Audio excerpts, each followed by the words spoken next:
Hi there, my name's Sam Strickland and I'm the principal of the Dunstan School in Northamptonshire, which is a large all-through school. If you wish to follow me on Twitter, my Twitter handle is @StrickoMaster. I'm also the author of this book, Education Exposed. So if you'd like to find out more about my views on education, please do read that publication. But what I want to talk to you about for this sort of 2 minutes that I have is about leadership. And whatever level or role you have within a school, we all have a form of leadership to undertake, whether that's as a class teacher, whether that's as a head of department, a head of year, an assistant head, a deputy head, or indeed the head of a school. And I refer to schools in kind of two guises.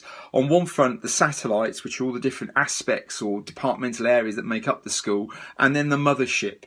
But a number of things that I just wanted to kind of stress really. First is that leadership shouldn't be seen as a race. This isn't about some sort of high-speed chase to get masses of impact and masses of results in 2 seconds. Great if we do, but actually we need to think about leadership being a longer-term approach and about a longer-term strategy. I would also argue that sending out endless emails and looking as though you're actively busy doesn't make for being a great leader. The other thing as a leader is to try and avoid quick wins and fads. And one of my mantras is that slow change is lasting change. And my view is that really you need to create a sustainable model that can last, the test of time in many regards.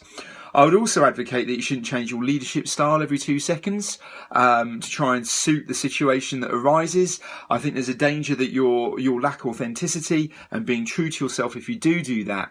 And also to try and avoid some of those kind of superhero characteristics or traits that you might see advertised on job adverts.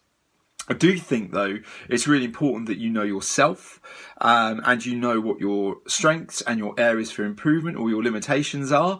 And that's really important before you seek to lead other people.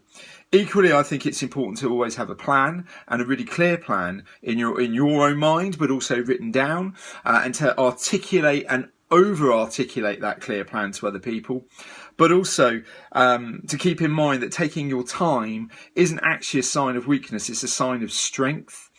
And one of the final points I want to emphasise is when you do make mistakes, and we all make mistakes, don't allow that mistake to consume you or to eat you up, because ultimately that will completely undermine you as a leader.